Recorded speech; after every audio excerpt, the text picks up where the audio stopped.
السلام علیکم ناظرین کہان اعظم منگو خان کی ہدایت پر حلو خان حلیب مسلمانوں کے ساتھ مل کر کلہ موت پر موت بن کر جھپٹا اور دیکھتے ہی دیکھتے اس نے باطنی فدائیوں کی قوت پارا پارا کر دی۔ لاکھوں افراد کی ہلاکت سے یہ تحریک ٹھنڈی پڑ گئی۔ اس مہم کی واپسی پر تقریب کرولتئی میں برکئی خان سے ناگوار ملاقات نے حلو خان کی سوچ کا دھارا یک لخت مختلف سمت میں موڑ دیا۔ وہ مسلمانوں کو اپنا سب سے خطرناک دشمن خیال کرنے لگا۔ نصرانیت قبول کرنے کے بعد اسلام دشمنی اس کا دینی فریضہ بن چکی تھی۔ قطب آغا خان نے اس کی نگاہیں جس امر کی جانب مبذول کی تھیں وہ دشوار تو تھا مگر اس میں نصرانیت کی بڑی کامیابی مضمر تھی۔ اس نے پہلی ہی فرصت میں اپنے وزیر نظام الملک نصیر الدین توسی کو بلایا اور اس ضمن میں دریافت کیا۔ نظام الملک نصیر الدین توسی نے اپنے حکمران کے سامنے ساری بات کھول کر رکھ دی۔ نظام الملک نصیر الدین توسی باطنی فدائیوں کا ایک سرکردہ امیر رہ چکا تھا اور قلعہ موت کی فتح کے بعد وہ حلو خان کے مصاحبین خاص میں شامل ہو گیا۔ اس نے اسی عرصے میں اخلاق ناصری نامی کتاب لکھی تھی۔ وہ متعصب اور غالی شیعہ تھا۔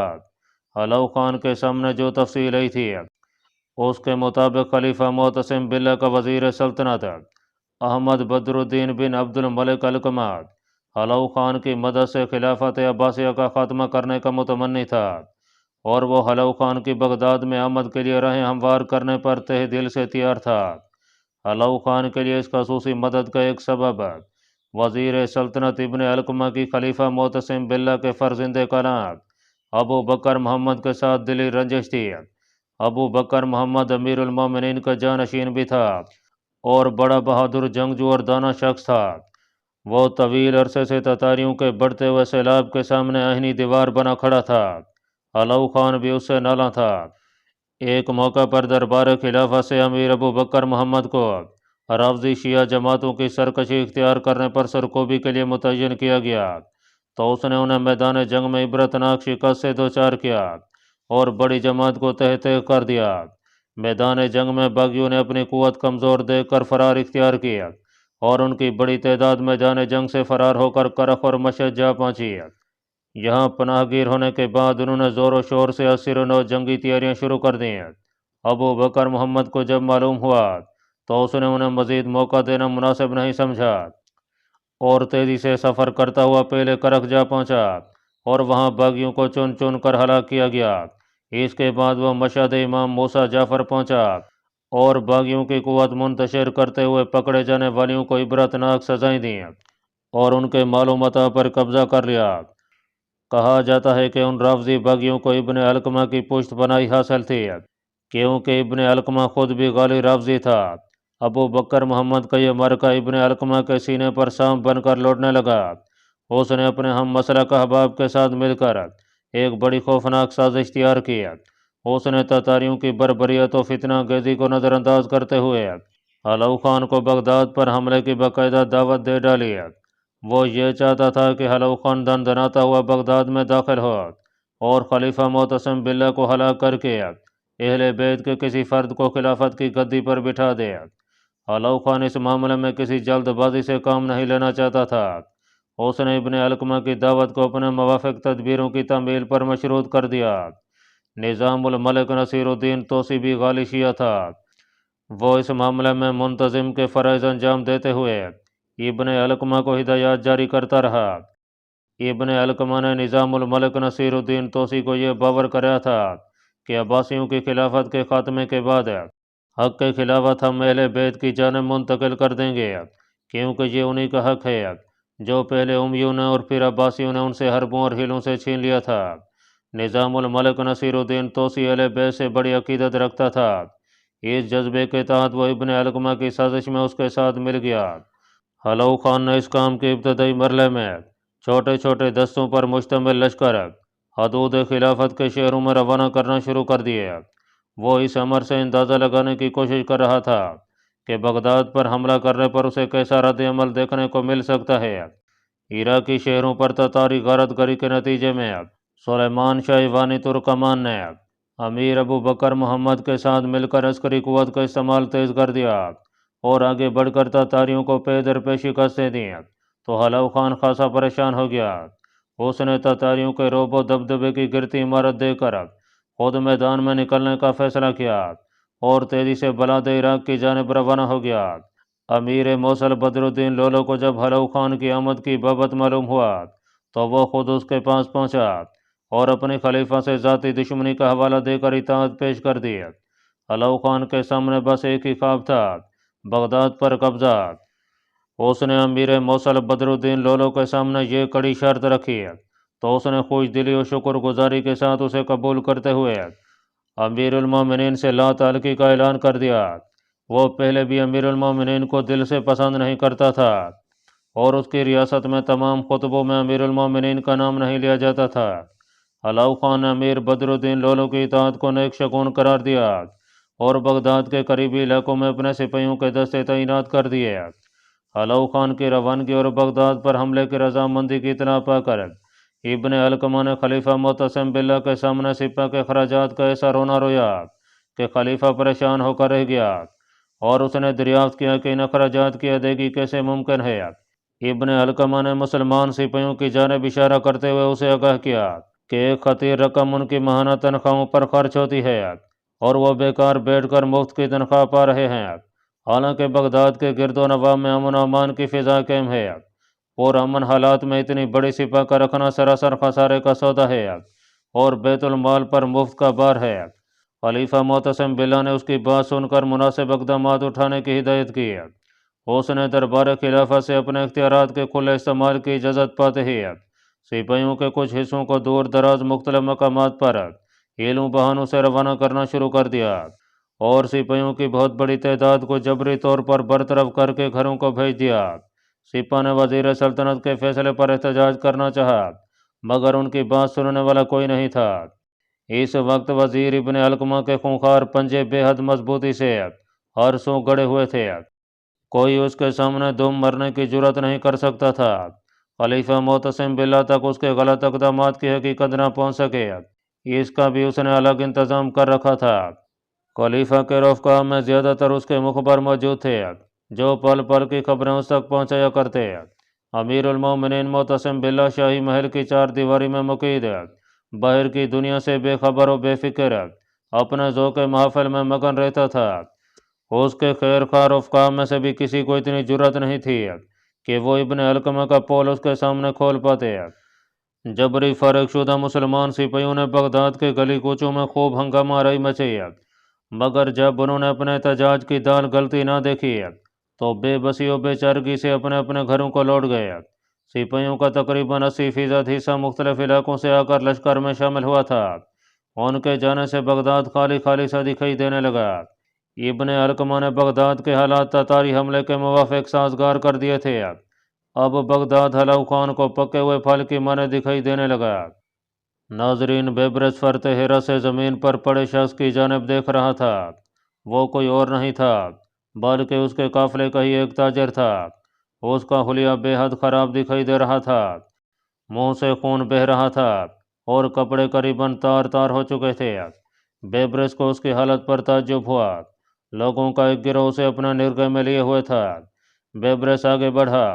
ایک شخص نے اسے روکنے کی کوشش کی مگر بیبرس اس کی پرواہ کیے بغیر بیچ میں جا پہنچا۔ قریب موجود سبھی لوگ بیبرس کو خونخوار نگاہوں سے گھورنے لگے۔ انہیں بیبرس کی مداخلت ناگوار گزری۔ کیا بات ہے؟ تم لوگ اسے کیوں پیٹ رہے ہو؟ بیبرس نے تیز لہجے میں پوچھا۔ تمہارا اس شخص سے کیا واسطہ ہے؟ کیا تم بھی اس کے ساتھ ہو؟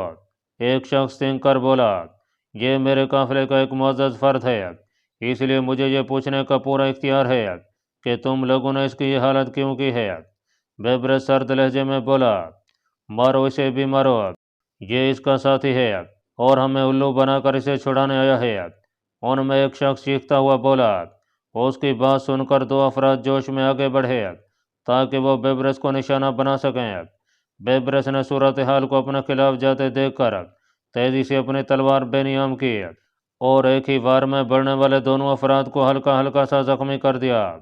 تلوار کی دھار نے ان کے بازوں پر معمولی سا گھاؤ ڈال دیا۔ تم میں سے اب کسی شخص نے بھی کوئی غلط حرکت کرنے کی کوشش کی تو اب کی بار اس کا بازو ہی جسم سے الگ کر دوں گا۔ بیبرس غصیلے لہجے میں بولا۔ وہ لوگ سہم کر پیچھے ہٹ گئے۔ انہیں شاید بیبرس کے پاس تلوار کی موجودگی کی توقع نہیں تھی۔ مجھے ان سے بچا لو۔ زمین پر گرا ہوا زخمی تاجر دونوں ہاتھ جوڑتا ہوا بولا، یہ لوگ اب تمہیں کچھ نہیں کہیں گے، تم بے فکر رہو، پہلے مجھے اصل معاملہ دریافت کرنے دو، پھر میں دیکھتا ہوں کہ ان کے ساتھ کیا سلوک کیا جانا چاہیے۔ بیبرس نے سرد لہجے میں کہا۔ بیبرس ان سب لوگوں کے چہرے پر تیز نگاہ ڈالتے ہوئے دوبارہ گویا ہوا، کیا تم میں سے کوئی میرے ساتھی کی یہ درگت بنانے کی وجہ بتائے گا، یا میں اپنے ساتھی کی ایسی حالت بنانے والوں کو بلا جانے ہی کڑا سبق سکھاؤں؟ تمہارا یہ ساتھی چور ہے، ایک شخص تیزی سے بولا، اس نے ہمارے خیموں میں گھس کر نقدی اور سامان چوری کرنے کی کوشش کی ہے، ہم نے اسے رنگے ہاتھوں پکڑا ہے۔ میں نے کچھ نہیں کیا، خدا کی قسم میں نے کچھ نہیں کیا، یہ لوگ مجھ پر جھوٹا الزام لگا رہے ہیں۔ زخمی تاجر نے اس کی بات پر واویلا مچانا شروع کر دیا۔ تم خاموش رہو، بیبرس نے اسے ڈانٹ پی لی۔ وہ صورتحال سے آگاہ ہونے پر متفکر دکھائی دے رہا تھا۔ تم لوگ وضاحت کر سکتے ہو کہ کس نوعیت کا سامان اس نے چرانے کی کوشش کی ہے؟ بیبرس نے ان سے دریافت کیا۔ تمہارا ساتھی صبح سویرے میرے خیمے میں داخل ہوا اور ہم لوگوں کو سوتا پا کر اس نے ہمارے صندوق کھولے اور ان سے تمام نقدی نکال لی۔ یہ جب نقدی کی تھیلی اپنے لباس میں اڑس رہا تھا، اس وقت اتفاق سے میری آنکھ کھل گئی۔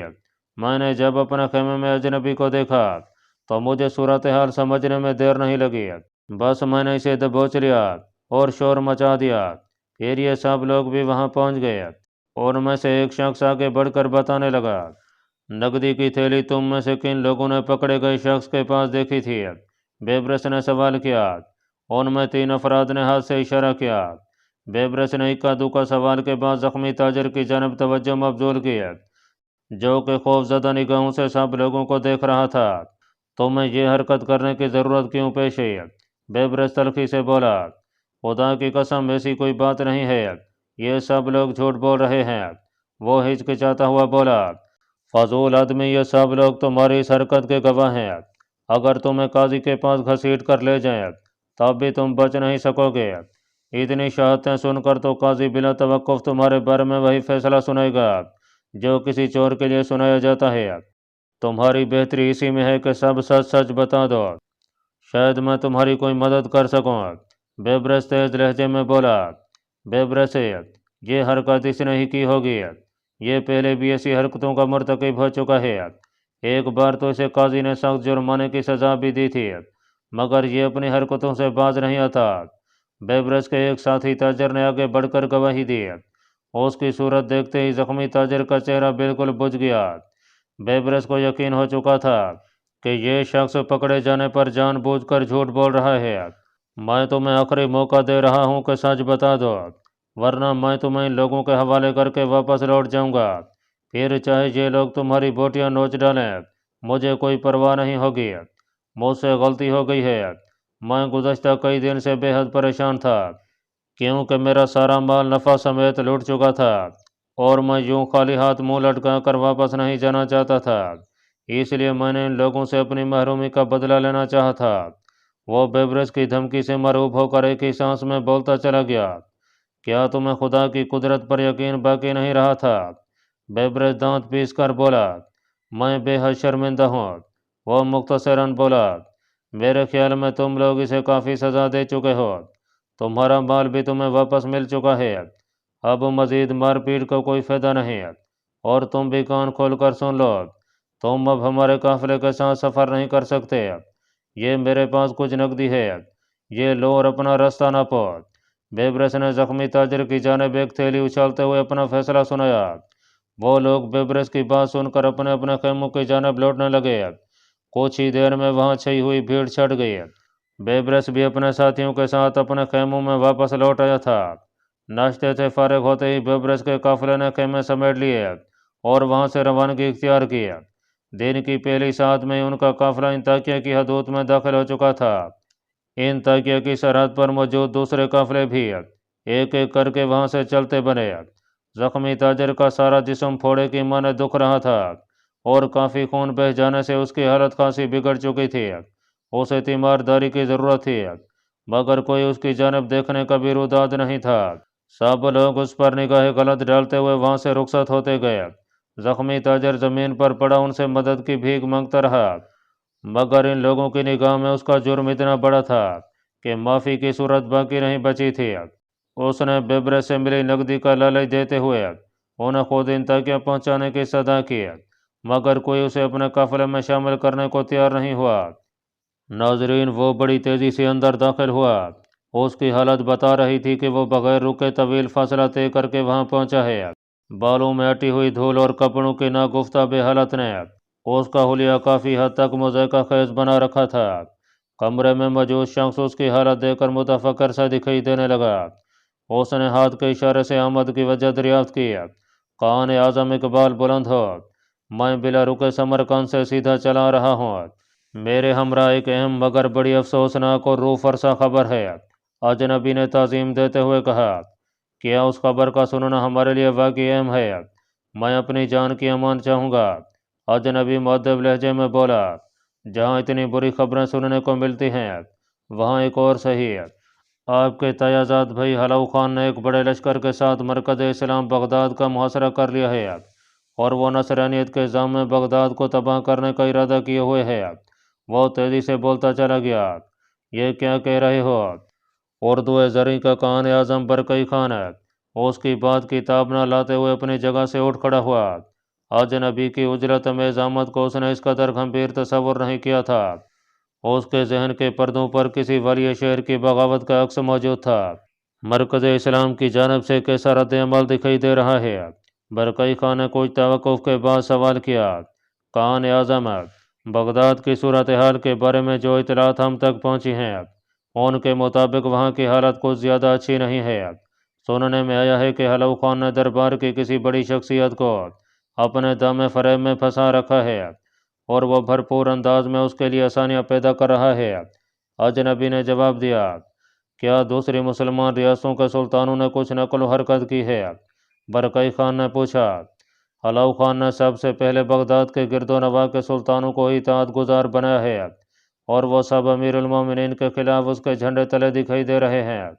ٹھیک ہے، تم جاؤ، میں دیکھتا ہوں کہ کیا کیا جا سکتا ہے۔ برکئی خان نے اسے رخصت کر دیا۔ اس کے جانے کے بعد برکئی خان نے اپنے کاتب کو بلوا کر فوری طور پر 2 مراسلے لکھوائے۔ ان میں سے پہلا مراسلہ منگولوں کے کان اعظم منگو خان کے نام تھا، جس میں حلو خان کی اس پیش قدمی کو اسلام دشمنی قرار دیتے ہوئے روکنے کی استدعا کی گئی تھی اور مرکز اسلام کو نقصان پہنچانے کی صورت میں منگولوں میں پھوٹ پڑ جانے کا اندیشہ بیان کیا گیا تھا۔ اس نے یہ وضاحت بھی کی تھی کہ یہ بڑا نازک مرحلہ ہے کہ منگولوں کا ایک بڑا حصہ اسلام قبول کر چکا ہے اور وہ مرکز اسلام کو نہایت عزت و احترام کی نگاہ سے دیکھتا ہے۔ ایسے میں حلو خان کی کسی بھی ناقبت اندیشی سے مسلمان منگول اپنے ہی بھائیوں کے خلاف مرکز اسلام کی حفاظت کے لیے میدان جنگ میں اتر سکتے ہیں۔ ناظرین، برکئی خان نے پرزور درخواست کی کہ کان اعظم فوری طور پر حلو خان کو بغداد کا محاصرہ ختم کرنے اور اپنی سلطنت میں واپس لوٹنے کا حکم جاری کریں۔ دوسرا مراسلہ حلو خان کے نام لکھا گیا تھا، جس میں اسے کسی بھی غلط روش کے نتیجے میں برکئی خان کی جانب سے سخت ترین کارروائی کا عندیہ دیا گیا تھا۔ اس پر واضح کیا گیا کہ مرکز اسلام بغداد مسلمانوں کا روحانی مرکز ہے اور امیر المومنین مسلمانوں کے روحانی پیشوا کی حیثیت رکھتے ہیں۔ اگر انہیں ذرا سی بھی گزند پہنچی تو اردو زرعی کا بچہ بچہ حلو خان کے خلاف اٹھ کھڑا ہوگا۔ برکئی خان نے مراسلہ جات کی روانگی میں ذرا سی بھی تاخیر سے کام نہیں لیا۔ اس کام سے فارغ ہوتے ہی اس نے اپنی سپہ کو فوری تیاری کا حکم دے دیا تاکہ حلو خان کی سرزمین پر دھاوا بول کر اس کی توجہ بغداد سے ہٹائی جا سکے۔ یہ منگولوں کے ذاتی تعلقات کے درمیان بہت کڑا فیصلہ تھا، جس سے منگولوں میں آپسی دشمنی کا آغاز ہو سکتا تھا۔ اس فیصلے پر کئی منگول سرداروں نے تنقید کی اور اس فیصلے کو کان اعظم منگو خان کی حکم عدولی اور بغاوت قرار دیا۔ برکئی خان نے ان کی توجہ مرکز اسلام پر منڈلاتے خطرے کی جانب مبذول کرانے کی کوشش کی تو انہوں نے الٹا اسے یہ سمجھانے کی کوشش کی کہ اس نے کان اعظم منگو خان کو مراسلہ روانہ کر کے اپنا کام پورا کر دیا ہے۔ اب یہ طے کرنا ان کا کام ہے کہ ایسے حالات میں کیا مناسب ہے۔ کان اعظم منگو خان کے حکم کے بغیر حلو خان ایک انچ بھی قدم نہیں بڑھا سکتا اور کان اعظم جو بھی فیصلہ کریں گے وہ حالات و واقعات پر گہرے غور کے بعد ہی عمل میں لایا جائے گا۔ منگول سرداروں اور عمران نے برقعی خان کو سرکشی اختیار کرنے سے روک دیا تھا۔ برقعی خان کو بھی خان اعظم کی دانش مندی پر مکمل بھروسہ تھا، اس لیے وہ کسی فوری نوعیت کی حرکت سے باز رہا۔